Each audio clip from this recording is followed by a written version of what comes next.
Hello साथियों, मैं Rawat dairy में ब्रीडिंग फार्म विकास नगर से बोल रहा हूँ। आज मैं आपको ULDB के 14-20 प्लूटो बुल के बारे में कुछ बातें बताना चाह रहा हूँ। इसके क्या एडवांटेज हैं और क्या इसके नुकसान है उसके उपयोग करने में। यह बुल 2021 में जर्मनी के मास्टरिंग से इंपोर्ट होकर हमारे देश में आया था।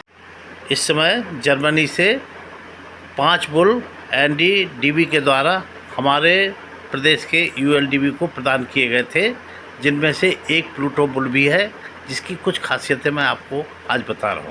यह ब्रीडिंग सर्टिफिकेट जो स्क्रीन पर चल रहा है वह 2021 में जर्मन के द्वारा इस बुल के साथ दिया गया। यह ब्रीडिंग सर्टिफिकेट यह दर्शाता है कि आने वाली बछड़ियों का स्वास्थ्य और उनकी मिल्क प्रोडक्शन कैसा होगा। सबसे पहले हम इस बुल के माँ, नानी और दादी के मिल्क प्रोडक्शन के बारे में आपसे कुछ बातें साझा करेंगे।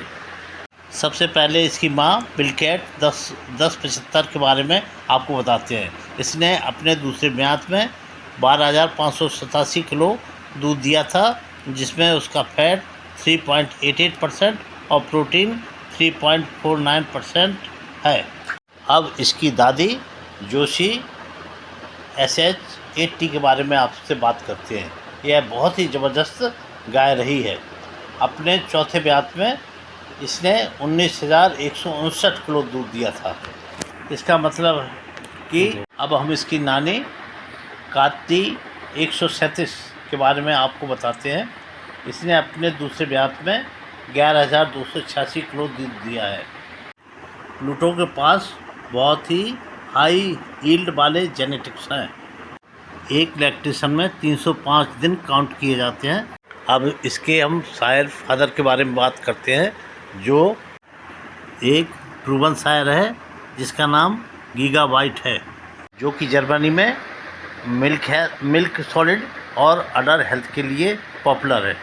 अब मैं आपसे पुनः प्लूटो बुल के बारे में बात करते हैं। इस समय ULDB में यह है प्लूटो बुल अडर डेवलपमेंट के लिए सबसे अच्छा है। इससे अच्छा कोई दूसरा बुल नहीं है। इस बुल में सोमेटिक सेल्स कम होने के कारण इससे होने वाली संतानों में थनैला रोग की संभावना बहुत कम है। इस बुल से उत्पन्न हुई बछड़ियों की RZN अर्थात लॉन्गेविलिटी काफ़ी ज़्यादा है, जिससे वो हमारे फार्म तक कई ब्यातों तक लगातार दूध देती हैं। 20 लीटर वाली गाय पर इस बुल का सीमेन लगाने से उसकी बछड़ियाँ 28 से 30 लीटर दूध देने की क्षमता रखती हैं।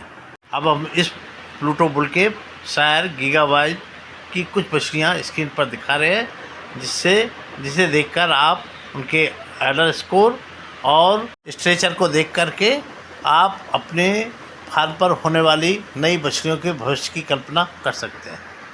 इस बुल से ब्रीडिंग करने पर आपकी गायों की कन्फर्मेशन ट्रेड्स मजबूत होंगी, जबकि अलेक्जेंडर बुल से दूध ज़्यादा बढ़ेगा। जबकि इस बुल से आप अपने फार्म की लॉन्गेविलिटी तथा अडर स्कोर बढ़ा सकते हैं। धन्यवाद। आप इस वीडियो को लाइक एवं सब्सक्राइब करें तथा किसी भी इन्फॉर्मेशन के लिए आप मुझे फ़ोन पर पूछ सकते हैं।